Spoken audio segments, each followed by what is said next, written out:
जय श्री कृष्णा। राधे राधे।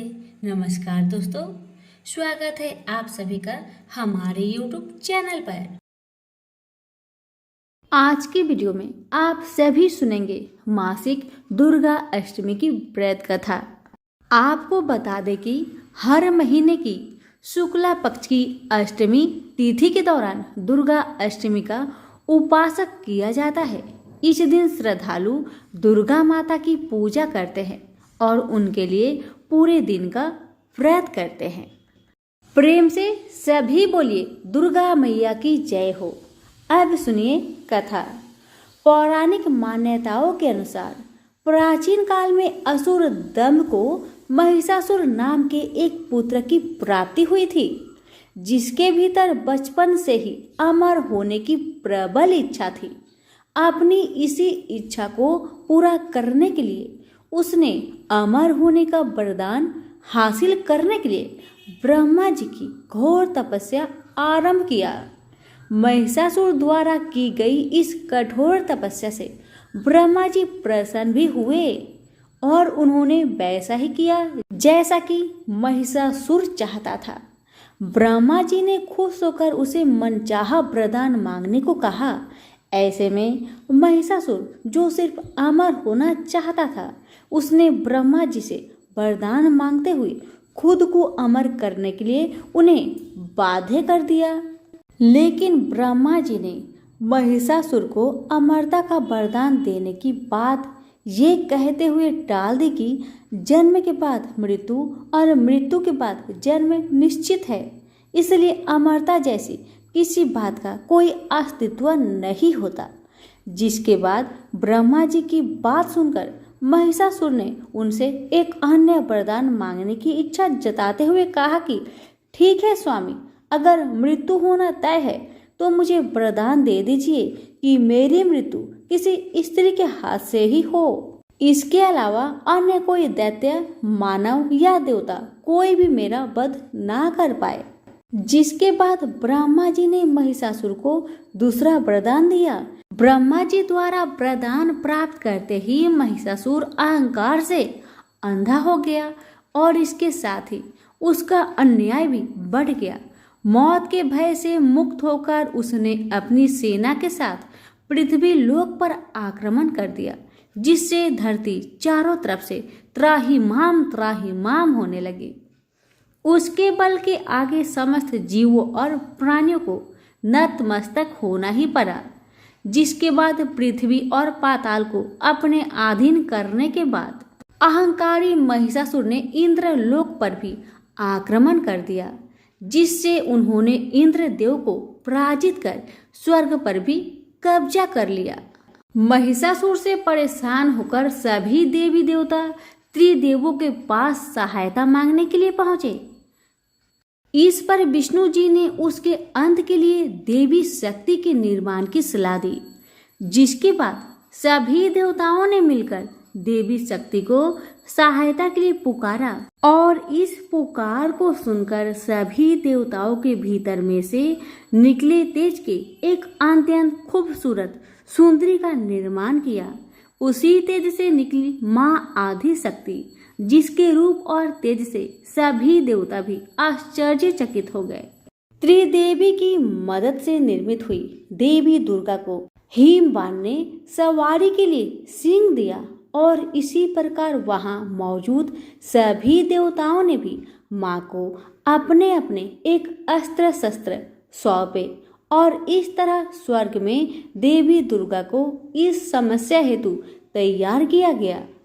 माना जाता है कि देवी का अत्यंत सुंदर रूप देखकर महिषासुर उनके प्रति बहुत आकर्षित होने लगा और उसने अपने एक दूत के जरिए देवी के पास विवाह का प्रस्ताव तक पहुंचाया। अहंकारी महिषासुर की इस ओछी हरकत ने देवी भगवती को अत्यधिक क्रोधित कर दिया, जिसके बाद से ही माँ ने महिषासुर को युद्ध के लिए ललकारा। माँ दुर्गा से युद्ध की ललकार सुनकर ब्रह्मा जी से मिले वरदान के अहंकार में अंधा महिषासुर उनसे युद्ध करने के लिए तैयार भी हो गया। इस युद्ध में एक एक करके महिषासुर की संपूर्ण सेना का माँ दुर्गा ने सर्वनाश कर दिया। इस दौरान ये भी माना जाता है कि युद्ध पूरे 9 दिनों तक चलता रहा, जिसके दौरान असुरों के सम्राट महिषासुर ने विभिन्न रूप धारण करके देवी को छलने के लिए कई बार कोशिश की, लेकिन उसकी सभी कोशिश आखिरकार नाकाम रही और देवी भगवती ने अपने चक्र से इस युद्ध में महिषासुर का सिर काटते हुए उसका वध कर दिया। अंत में इस तरह देवी भगवती के हाथों महिषासुर की मृत्यु संभव हो पाई। माना जाता है कि जिस दिन माँ भगवती ने स्वर्गलोक, पृथ्वीलोक और पाताल लोक को महिषासुर के पापों से मुक्त दिलाई, उस दिन से ही दुर्गा अष्टमी का व्रत प्रारंभ हुआ। सभी प्रेम से बोलिए दुर्गा मैया की जय हो। प्राचीन काल में मनोहर नगर में पीठत नाम का एक अनाथ ब्राह्मण रहता था। वह भगवती दुर्गा का भक्त था। उसके संपूर्ण सद्गुणों से युक्त सुमति नाम की एक अत्यंत सुंदर कन्या उत्पन्न हुई। वह कन्या सुमति अपने पिता के घर वाले काल में ही अपनी सहेलियों के साथ क्रीड़ा करती हुई इस प्रकार बढ़ने लगी, जैसे शुक्ल पक्ष में चंद्रमा की कला बढ़ती है। उसका पिता प्रतिदिन जब दुर्गा जी की पूजा करके होम किया करता, वह उस समय नियम से वहां उपस्थित रहती। एक दिन सुमति अपनी सखियों के साथ खेल में लग गई और भगवती के पूजन में उपस्थित नहीं हो पाई। उसके पिता को पुत्री की ऐसी असावधानी देखकर क्रोध आया और वह पुत्री से कहने लगा, अरे दुष्ट पुत्री, आज तूने भगवती का पूजन नहीं किया, इस कारण मैं किसी कुष्ठ रोगी या दरिद्र मनुष्य के साथ तेरा विवाह करूंगा। पिता का ऐसे वचन सुनकर सुमति को बड़ा दुख हुआ और पिता से कहने लगी, पिताजी, मैं आपकी कन्या हूँ तथा सब तरह आपके अधीन हूँ। जैसी आपकी इच्छा हो वैसा ही करो। राजा से, कुष्ठी से, दरिद्र से अथवा जिसके साथ चाहो मेरा विवाह कर दो, पर होगा वही जो मेरे भाग्य में लिखा है। मेरा तो अटल विश्वास है, जो जैसा कर्म करता है उसको कर्मों के अनुसार वैसा ही फल प्राप्त होता है, क्योंकि कर्म करना मनुष्य के अधीन है, पर फल देना ईश्वर के अधीन है। जैसे अग्नि में पड़ने से तृणादि उसको अधिक प्रदीप्त कर देते हैं, इस प्रकार कन्या के निर्भयता से कहे हुए वचन सुन उस ब्राह्मण ने क्रोधित हो अपनी कन्या का विवाह एक कुष्ठी के साथ कर दिया और अत्यंत क्रोधित हो पुत्री से कहने लगा, हे पुत्री, अपने कर्म का फल भोगो। देखो भाग्य के भरोसे रहकर क्या क्या करती हो। पिता के ऐसे कटुक वचनों को सुन सुमति मन में विचार करने लगी, अहो मेरा बड़ा दुर्भाग्य है जिससे मुझे ऐसा पति मिला।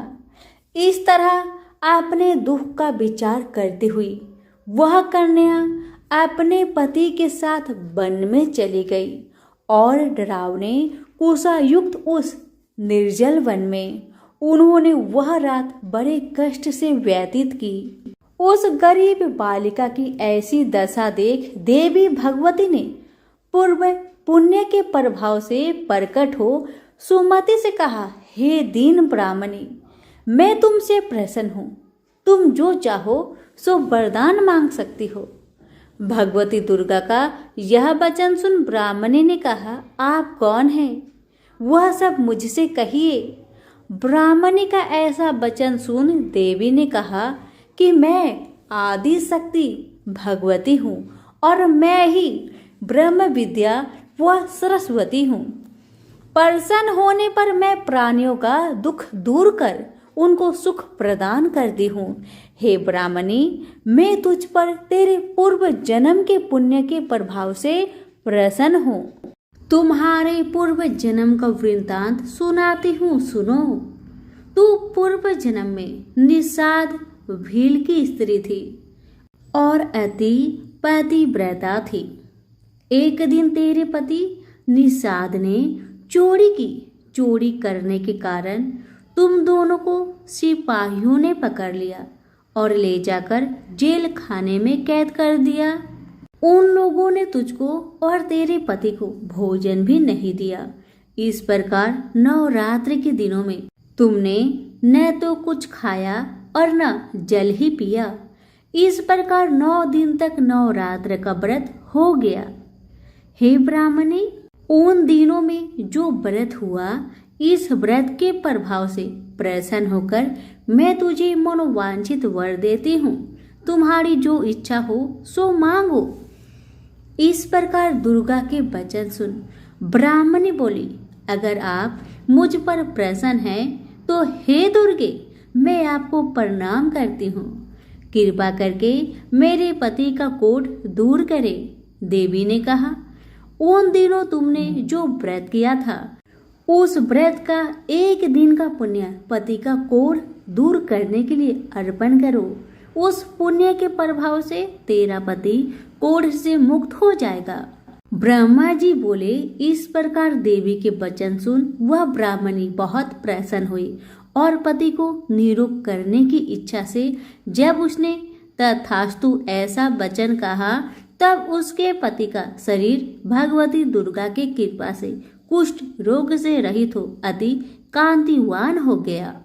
वह ब्राह्मणी पति की मनोहर देह को देख देवी की स्तुति करने लगी। हे दुर्गे, आप दुर्गति को दूर करने वाली, तीनों लोगों का संताप हरने वाली, समस्त दुखों को दूर करने वाली, रोगी मनुष्य को निरोगी करने वाली, प्रसन्न हो मनोवांछित फल देने वाली और दुष्टों का नाश करने वाली जगत की माता हो। हे अम्बे, मुझ निरपराध अबला को मेरे पिता ने कुष्ठ मनुष्य के साथ विवाह करके घर से निकाल दिया। पिता की तिरस्कृत निर्जल वन में विचर रही हूँ। आपने मेरा इस विपद से उद्धार किया है। हे देवी, आपको प्रणाम करती हूँ, मेरी रक्षा करे। ब्रह्मा जी बोले, हे बृहस्पति, उस ब्राह्मणी की ऐसी स्तुति सुन देवी बहुत प्रसन्न हुई और ब्राह्मणी से कहा, हे ब्राह्मणी, तेरे उदालय नामक अति बुद्धिमान, धनवान, कृतिवान और जितेंद्रिय पुत्र शीघ्र उत्पन्न होगा। ऐसा वर प्रदान कर देवी ने ब्राह्मणी से फिर कहा, हे ब्राह्मणी, और जो कुछ तेरी इच्छा हो वह मांग ले। भगवती दुर्गा का ऐसी वचन सुन सुमति ने कहा, हे भगवती दुर्गे, अगर आप मुझ पर प्रसन्न है तो कृपा कर मुझे नवरात्र व्रत की विधि और उसके फल का विस्तार से वर्णन करे। महात्मे, इस प्रकार ब्राह्मणी के वचन सुन दुर्गा ने कहा, हे ब्राह्मणी, मैं तुम्हें संपूर्ण पापों को दूर करने वाली नवरात्र व्रत की विधि बतलाती हूँ, जिसको सुनने से मोक्ष की प्राप्ति होती है। चैत्र मास के शुक्ल पक्ष की प्रतिपदा से लेकर 9 दिन तक विधि पूर्वक व्रत करे। यदि दिन भर का व्रत न कर सके तो एक समय भोजन करे। विद्वान ब्राह्मणों से पूछकर घट स्थापना करे और वाटिका बनाकर उसको प्रतिदिन जल से सींचे। महाकाली, महालक्ष्मी और महासरस्वती देवी की मूर्तियां स्थापित कर उनकी नित्य विधि सहित पूजा करे और पुष्पों से विधि पूर्वक अर्घ्य दे। बिजौरा के फल से अर्घ्य देने से रूप की प्राप्ति होती है। जायफल से अर्घ्य देने से कीर्ति, दाख से अर्घ्य देने से कार्य की सिद्धि होती है। आंवले से अर्घ्य देने से सुख की प्राप्ति और केले से अर्घ्य देने से आभूषणों की प्राप्ति होती है। इस प्रकार पुष्पों व फलों से अर्घ्य देकर व्रत समाप्त होने पर 9वें दिन यथा विधि हवन करे। खांड, घी, गेहूं, शहद, जौ, तिल, बेल, नारियल, दाख और कदम आदि से हवन करे। गेहूं से होम करने से लक्ष्मी की प्राप्ति होती है। खीर एवं चंपा के पुष्पों से धन की, और बेल पत्तों से तेज व सुख की प्राप्ति होती है। आंवले से कीर्ति की और केले से पुत्र की, कमल से राज सम्मान की और दाखों से संपदा की प्राप्ति होती है। खांड, घी, नारियल, शहद, जौ और तिल तथा फलों से होम करने से मनोवांछित वस्तु की प्राप्ति होती है। व्रत करने वाला मनुष्य इस विधि विधान से होम कर आचार्य को अत्यंत नम्रता के साथ प्रणाम करे और यज्ञ की सिद्धि के लिए उसे दक्षिणा दे। इस प्रकार बताई हुई विधि के अनुसार जो व्यक्ति व्रत करता है उसके सब मनोरथ सिद्ध होते हैं, इसमें तनिक भी संदेह नहीं है। इन 9 दिनों में जो कुछ दान आदि किया जाता है उसका करोड़ों गुना फल मिलता है। इस नवरात्र व्रत करने से अश्वमेघ यज्ञ का फल मिलता है। हे ब्राह्मणी, इस संपूर्ण मनोकामनाओं को पूर्ण करने वाले उत्तम व्रत को तीर्थ, मंदिर अथवा घर में विधि के अनुसार करें। ब्रह्मा जी बोले, हे बृहस्पति, इस प्रकार ब्राह्मणी को व्रत की विधि और फल बताकर देवी अंतर ध्यान हो गई। जो मनुष्य या स्त्री इस व्रत को भक्ति पूर्वक करता है वह इस लोक में सुख प्राप्त कर अंत में दुर्लभ मोक्ष को प्राप्त होता है। हे बृहस्पति, यह इस दुर्लभ व्रत का महात्म्य है जो मैंने आपको बतलाया है। यह सुन बृहस्पति जी आनंद से प्रफुल्लित हो ब्रह्मा जी से कहने लगे, हे ब्राह्मण, आपने मुझ पर अति कृपा की जो मुझे इस नवरात्र व्रत का महात्म्य सुनाया। ब्रह्मा जी बोले कि हे बृहस्पति, यह देवी भगवती सर्वशक्ति संपूर्ण लोकों का पालन करने वाली है। इस महादेवी की प्रभाव को कौन जान सकता है? बोलो देवी भगवती की जय। प्राचीन काल में धरती पर दुर्गम नाम का एक दैत्य निवास करता था। वह बड़ा दुर्दांत और अत्याचारी था। बल भी उसके शरीर में अपरिमित था। वह जब जोर से हंसता था तो उसके मुख से अग्नि की चिंगारियां निकलती थी। दुर्गम ऋषि मुनियों और संतों पर अपना अधिकार स्थापित करना चाहता था। उन्हें अपने संकेत पर चलाना चाहता था, पर प्रयत्न करने पर भी उसकी यह इच्छा पूरी नहीं हो पाती थी। कारण यह था कि ऋषि मुनियों के पास वेदों का ज्ञान था, सिद्धियां थी। दुर्गम जब भी आक्रमण करता था वह उनकी सिद्धियों और शक्तियों से पराजित हो जाता था।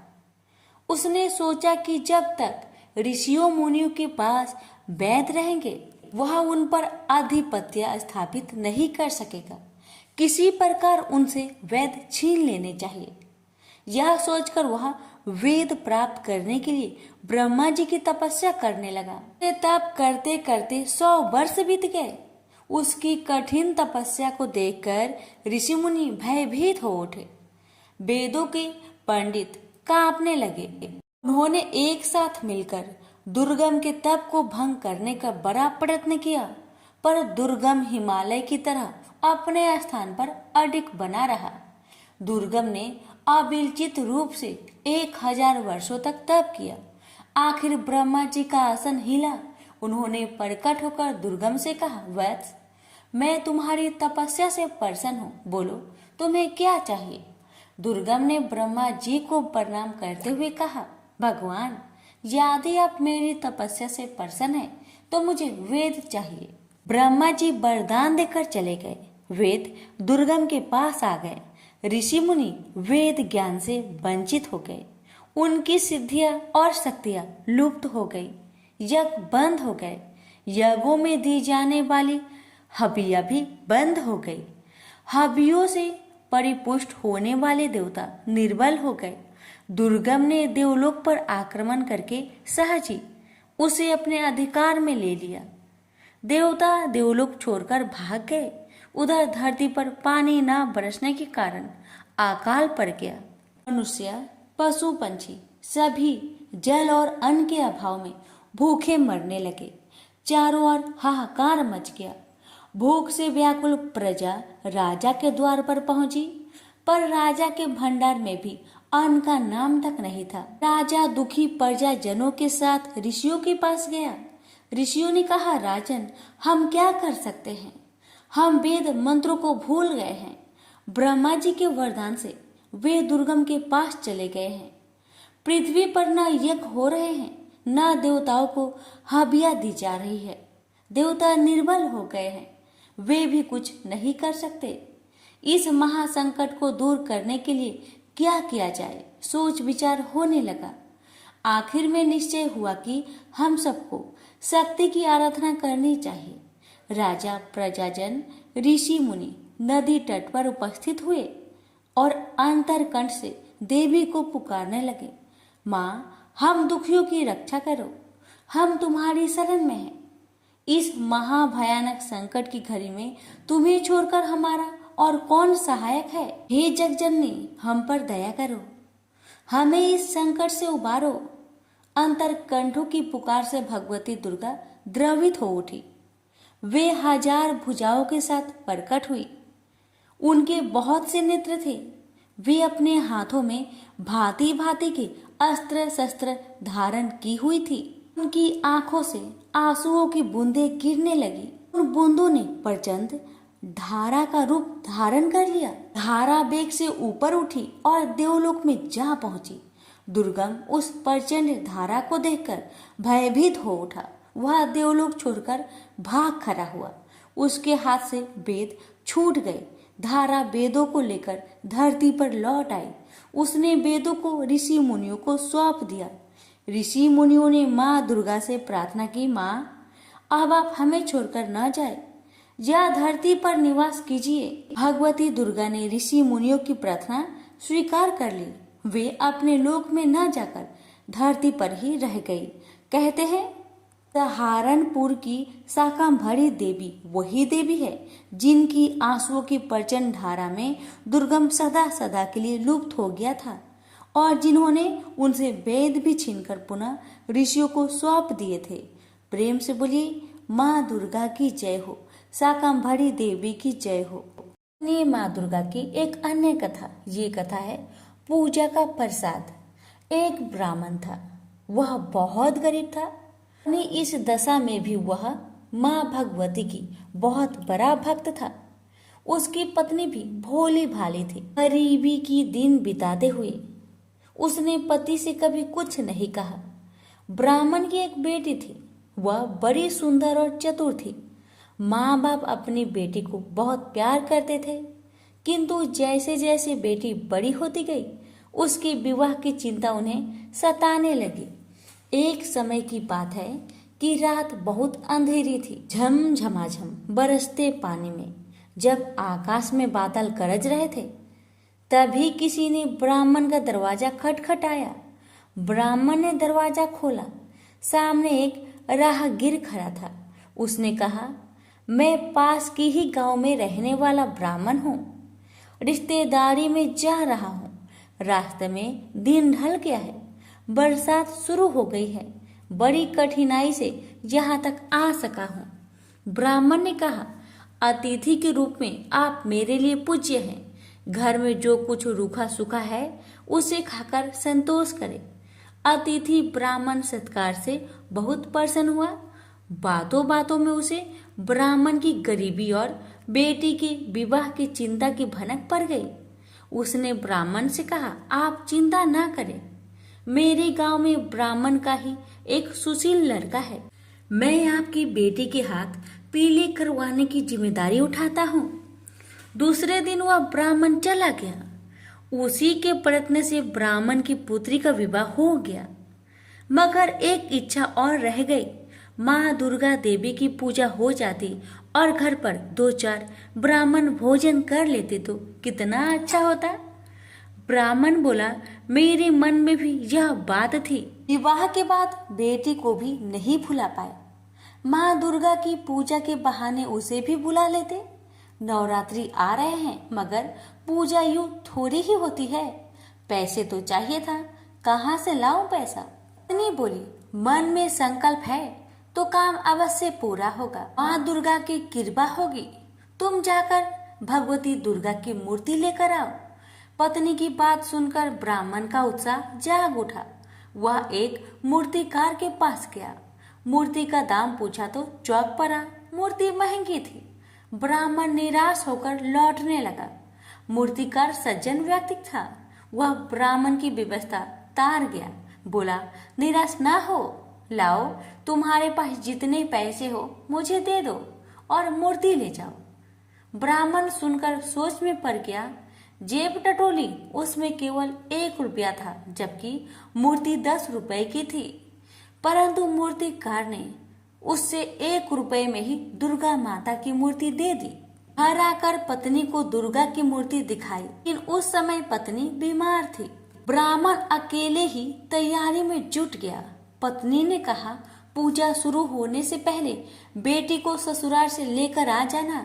ब्राह्मण तुरंत अपनी बेटी को लेने चल दिया। ब्राह्मण अपनी बेटी के ससुराल पहुंचा। बहू के पिता को खाली हाथ देखा तो उसकी सास भड़क गई और बहू को नहीं भेजा। अपनी गरीबी पर ब्राह्मण को आज पहली बार बहुत दुख हुआ। वह गांव के बाहर आया। एक पेड़ के नीचे बैठकर देर तक रोता रहा। तभी उनके कानों में आवाज आई, पिताजी चलिए, मैं आ गई। बड़ी मुश्किल से सास ने भेजा है। ब्राह्मण ने आंखें उठाकर देखा, उसकी लड़की सामने थी। घर आकर ब्राह्मण, ब्राह्मणी और उसकी बेटी ने बड़ी श्रद्धा से देवी की पूजा की। किसी तरह जुगाड़ करके देवी के प्रसाद लिए, कुछ फल और दूसरी सामग्री जुटा ली। परंतु समस्या थी कि इतने कम प्रसाद से काम कैसे चलेगा। ब्राह्मण की बेटी ने कहा, पिताजी आप चिंता ना करें, जिसे चाहे बुला लीजिए। देवी का प्रसाद मैं स्वयं अपने हाथों से बांटूंगी। धड़कते दिल से ब्राह्मण ने आस पड़ोस के लोगों को बुला लिया। पूजा की समाप्ति पर लड़की ने प्रसाद बांटा। ब्राह्मण और उसकी पत्नी देखकर आश्चर्यचकित रह गई कि प्रसाद कम नहीं हुआ, बल्कि प्रसाद पर्याप्त मात्रा में बच रहा था। दूसरे दिन ब्राह्मण सवेरे उठा, नहा धोकर देवी की पूजा में रखे जल के घड़े की ओर चला। वह उसे ले जाकर देवी की मूर्ति के साथ नदी में विसर्जन करना चाहता था। जैसे ही ब्राह्मण घड़े के पास आया, उसने देखा कि उसकी लड़की घड़े से पानी लेकर पी रही है। यह देखकर ब्राह्मण क्रोध से बोला, तूने पूजा का जल ही अपवित्र कर दिया। माँ दुर्गा अवश्य नाराज हो जाएगी। मैं उन्हें मनाने के लिए पूजा करता हूँ और तुम तो बर्बाद ही कर दी। इससे अच्छा तुम ससुराल में रहती तो ही अच्छा था। इतना कहकर ब्राह्मण फिर से पूजा में बैठ गया। लड़की अपनी बीमार माँ के पास आई और बोली, माँ अब मैं वापस ससुराल जा रही हूँ, तुम बिल्कुल ठीक हो जाएगी, चिंता मत करना। कुछ देर बाद ब्राह्मण पूजा से उठा। अब उसको अपनी गलती पर बहुत पछतावा हो रहा था। ने अपनी बिटिया रानी को क्यों डांटा, मुझे नहीं डांटना चाहिए था। तभी पत्नी फटाक से बिस्तर से उठकर आई और बोली, बिटिया को क्या कहा? मेरी बिटिया तो चली गई, प्रसाद भी नहीं ले गई। ब्राह्मण ने कहा, बस क्या बताओ, मुझसे गलती हो गई। तुम खाट से उठकर यहाँ क्यों चली आई? जाकर आराम करो, तुम्हारा तबीयत खराब है ना? पत्नी बोली, नहीं, मैं अब बिल्कुल ठीक हूँ। देखो मेरा बुखार भी नहीं है और मुझे कमजोरी भी नहीं लग रही है। तुम प्रसाद के कुछ फल ले जाओ और मेरी बेटी के ससुराल में देकर आओ। पत्नी की बात सुनकर ब्राह्मण देवी की पूजा का फल लेकर तुरंत घर से निकल गया और बेटी के ससुराल में पहुंचा। बेटी से जाकर कहा, अरे तुम नाराज होकर चली आई, तुम प्रसाद भी लेकर नहीं आई। बेटी, माँ बाप से कोई इस तरह नाराज नहीं होता है। पिता की बात सुनकर बेटी ने कहा, पिताजी मैं तो यही थी, आपके साथ गई ही नहीं। लड़की बोली, अब ब्राह्मण का सर चकरा गया। ब्राह्मण ने सारी बात अपनी बेटी को बताई। यह सुनकर सभी चकित रह गए थे। ब्राह्मण बोला, वह और कोई नहीं, माँ दुर्गा ही थी। माँ ने अपने घड़े का जल स्वयं ही पी लिया था, अपनी पूजा का फल स्वयं ही खाए। मैं तो धन्य हो गया। ससुराल वाले भी लज्जित थे कि उन्होंने बहू को उसके मायके में नहीं भेजा। प्रेम से बोलिए माता रानी की जय। सुनिए एक अन्य कथा। ये कथा है माँ दुर्गा से जुड़ी रेवती नक्षत्र की कथा। प्राचीन काल में ऋषित्वक नाम का एक मुनि थे। उनकी बुद्धि बड़ी विलक्षण थी। उनके यहाँ समयानुसार पुत्र उत्सव हुआ। रेवती का चौथा चरण गंडात होता है, उसी में उस बालक की उत्पत्ति हुई। मुनि ने उस लड़के की जात कर्म आदि सभी क्रियाएं सविध संपन्न की थी। चूड़ाकरण और उपनयन आदि संस्कार भी संपन्न किए। महात्मा ऋतुवाक के यहाँ जब से उस पुत्र का जन्म हुआ तभी से वे रोग और शोक से चिंतित रहने लगे। क्रोध और लोभ उन्हें सदा घेरे रहते थे। माता की भी यही स्थिति हो गई। उसे निरंतर अनेक रोग सताने लगे। वह उदास होकर चिंता में डूबी रहती थी। वह लड़का भी उद्दंड हो गया। तब मुनि अत्यंत चिंतित होकर सोचने लगे, कौन सा ऐसा कारण है जिससे मेरा यह पुत्र महान दुष्ट हो गया है। यह सोचकर वे गर्ग जी के पास गए और उनसे पूछा, भगवान आप ज्योतिष शास्त्र आचार्य हैं, मेरे पुत्र के दुराचारी होने का क्या कारण है। गर्ग जी बोले, मुने पुत्र के दुष्चरित्र होने में न तुम कारण हो और न माता तथा न कुल ही। रेवती का अंतिम चरण गंडात होता है, यही कारण है। क्योंकि मुने वही निंदित बेला तुम्हारे इस पुत्र के जन्म समय में बीत रही थी। अतः तुम्हें दुखी करना इसका स्वभाव बन गया, दूसरा कोई भी कारण नहीं है। तुम उस दुख को दूर करने के लिए भगवती दुर्गा की आराधना करो। यत्न पूर्वक सुपूजित होने पर वे संपूर्ण विघ्न शांत कर देती है। गर्ग जी की बात सुनकर ऋतुवाक मुनि क्रोध से मूर्छित हो गए। उन्होंने रेवती को श्राप दिया, वह आकाश से गिर जाए। उस समय नक्षत्र मंडल चमक रहा था, उधर सबके नेत्र लगे हुए थे। इतने में ही मुनि के श्राप से रेवती नक्षत्र आकाश से टूटकर उदगिरी पर आ पड़ा। रेवती के गिरने से वह पर्वत रेवतरु नाम से प्रसिद्ध हो गया। तब से उस पर्वत की शोभा और भी अधिक बढ़ गई। यो रेवती को श्राप देने के पश्चात मुनिवर ऋतुवाक गर्ग जी के कथानुसार भगवती दुर्गा की आराधना करके सुख और सौभाग्य से संपन्न हो गए। रेवती नक्षत्र का जो तेज पर्वत पर गिरा, उससे एक कन्या उत्पन्न हो गई। जगत में अनुपम सुंदरी होकर वह दूसरी लक्ष्मी की भांति शोभा पाने लगी। रेवती के तेज से प्रकट होने वाली उस कन्या पर मुझ ऋषि की दृष्टि पड़ी। उसे देखकर वे प्रसन्न हो गए और उसका नाम रेवती रख दिया। महर्षि परमुज का आश्रम कुमुदगिरी पर था। उस कन्या को वे अपने स्थान ले आए और पुत्री की भांति धर्म पूर्वक उसके पालन पोषण की व्यवस्था कर दी। जब कुछ समय बाद वह सुंदर कन्या युवती हो गई, तब उसे देखकर कौन इसके योग्य वर होगा, ये मुनि विचार करने लगे। बहुत खोजबीन करने पर भी उस कन्या के अनुरूप वर पाने में उन्हें सफलता न मिल सकी। तब वे अग्निशाल में जाकर अग्निदेव की उपासना करने लगे। अग्निदेव प्रसन्न हुए और कन्या के वर के विषय में मुनि से बोले, मुने सदा धर्म में तत्पर रहने वाले पराक्रमी सूरवीर प्रिय भाषी तथा युद्ध में पीछे न हटने वाले राजा दुर्दम इसके पति होंगे। अग्निदेव की बात सुनकर मुनि प्रसन्न हुए। उसी समय संयोगवश राजा दुर्गम शिकार खेलने के बहाने परमुच ऋषि के आश्रम में आए। जब वह आश्रम के भीतर गए तब उन्हें मुनि दिखाई न पड़े, अतः उन्होंने उस कन्या रेवती को बुलाया और संबोधित करके पूछा, प्रिय महाभाग महर्षि कहाँ है? मैं उनके चरणों के दर्शन करना चाहता हूँ। कन्या बोली, महाराज मुनिवर अभी अभी निकलकर अग्निशाला में गए हैं। कन्या की बात सुनकर राजा दुर्दम अग्निशाला के द्वार पर पहुंच गए। वे राजोचित वेशभूषा में थे। नम्रता से उनका मस्तक झुका हुआ था। उन पर मुनि की दृष्टि पड़ी। तब राजा ने मुनि को प्रणाम किया। मुनि ने अपने एक शिष्य से कहा, गौतम अर्घ्य उपस्थित करो। ये राजा अर्घ्य पाने के अधिकारी है, क्योंकि बहुत दिनों में इनका आगमन हुआ है। और खास बात तो यह है कि यह हमारे जमाता है। यह कहकर मुनि ने उन्हें अर्घ्य दिया और राजा ने उसे स्वीकार भी कर लिया। राजा दुर्दम अर्घ्य आदि के पश्चात आसन पर विराजमान हुए। मुनि ने आशीर्वाद देकर उन्हें संतुष्ट किया और कुशल पूछी।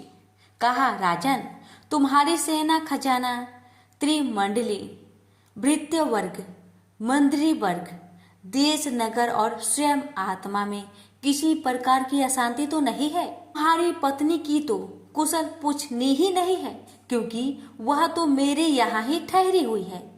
इसी से मैंने उसका समाचार नहीं पूछा। राजा ने कहा, भगवान, आपकी कृपा से सर्वत्र कुशल है, पर मुझे यह बहुत आश्चर्य हो रहा है कि आपने मुझे जमाता कहा है। अतः मेरी कौन सी पत्नी आपके यहाँ है? मुनि बोले, राजन, जो जगत में आदित्य सुंदरी है, वह रेवती नाम की तुम्हारी पत्नी यहाँ है। वह किसी प्रकार तुम्हारी भर्व हुई, यह रहस्य तुम नहीं जानते। राजा ने कहा, प्रभु, की सुभद्रा आदि भार्याएं घर पर है, उन्हीं को मैं जानता हूँ। रेवती के संबंध में तो मैं कुछ भी नहीं जानता। मुनि बोले, राजन, तुमने अभी जिसे प्रिय शब्द से संबोधित किया है, वही तुम्हारी प्रेयसी भार्या है। एक क्षण भी तो नहीं हुआ तुम इसे भूल गए। राजा ने कहा, मुने, आप जो कह रहे हैं वह ठीक है। मैंने वैसे ही प्रिय शब्द कहकर बुलाया। में मेरी कोई भी कुतिसित भावना नहीं थी। इस संबंध में आप मुझ पर अप्रसन्न न हो। मुनि बोले, राजन, तुम ठीक कहते हो। तुम्हारे मन में कोई बुरा विचार नहीं है। तो अग्निदेव की प्रेरणा से तुम्हें ऐसे शब्द का उच्चारण करना पड़ा। इस कन्या के पति कौन होंगे? यह बात अभी मैंने अग्निदेव से पूछी थी। उन्होंने कहा है, राजा दुर्दम कन्या के स्वामी होंगे। इसे कोई नहीं टाल सकता। इसलिए राजन, मैं यह कन्या तुम्हारी सेवा में समर्पित करता हूँ। इसे स्वीकार करो। तुमने इसे प्रिय शब्द से संबोधित किया था। विषय में तो कुछ विचार ही नहीं करना चाहिए। मुनि की बात सुनकर राजा चुप हो गए। अब मुनि उनके विवाह की विधि संपन्न करने की व्यवस्था करने लगे। पानी ग्रहण संस्कार करने के यत्न में संलग्न मुनि को देखकर कन्या ने कहा, पिताजी, उचित तो यह है कि आप मेरा विवाह रेवती नक्षत्र में ही करने की कृपा करें।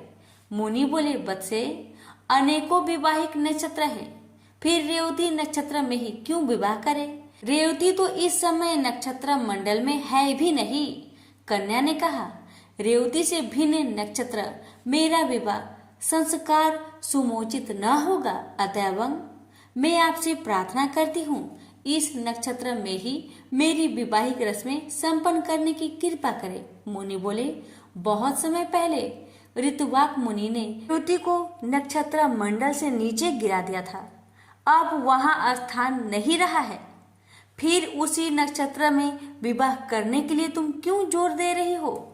कन्या बोली, क्या केवल ऋतुवाक मुनि ने ही तपस्या की है? मन, वाणी अथवा कर्म से ऐसी तपस्या करने की क्या आप में योग्यता नहीं है? आप तो जगत की रचना करने में समर्थ हैं। मैं आपका तपबल खूब जानती हूँ। अतः आप रेवती को नक्षत्र मंडल में पुनः स्थापित करके उसी नक्षत्र में मेरा विवाह कीजिए। मुनि बोले, तुम्हारा कल्याण हो। तुम जैसा कहती हो ऐसा ही होगा। मैं तुम्हारे लिए आज ही रेवती नक्षत्र को शुभ मार्ग में स्थित करके उसी नक्षत्र में तुम्हारा विवाह संस्कार संपन्न करूंगा। यह कहकर मुनि ने अपनी तपस्या के प्रभाव से उसी समय रेवती को नक्षत्र मंडल में पूर्ववत स्थापित कर दिया। फिर उसी नक्षत्र में वैवाहिक विधि के अनुसार मुनि ने राजा दुर्दम को वह रेवती नामक कन्या सौंप दी। विवाह कर देने के पश्चात मुनि ने राजा से कहा, वीर, तुम्हें क्या पाने की इच्छा है, कहो, उसे मैं पूर्ण करने को उद्धत हूँ। राजा बोले, मुनिवर, मैं स्वयं भू मनु का वंशक हूँ। आपकी कृपा से मुझे मनवंतर का आदि शास्त्र पुत्र प्राप्त हो, यह मेरी अभिलाषा है। मुनि ने कहा, राजन, यदि तुम्हारी इच्छा ऐसी है तो भगवती दुर्गा की आराधना करो। तब मनवंतर का स्वामी पुत्र तुम्हें अवश्य प्राप्त होगा। श्रीमद् देवी भागवत 5वां पुराण है। उसकी 5 आवृत्तियां श्रवण करने से तुम अपने मन के अनुसार पुत्र प्राप्त कर लोगे। इस रेवती के गर्भ से 5वां यानी रेवत नाम मनु उत्पन्न होगा।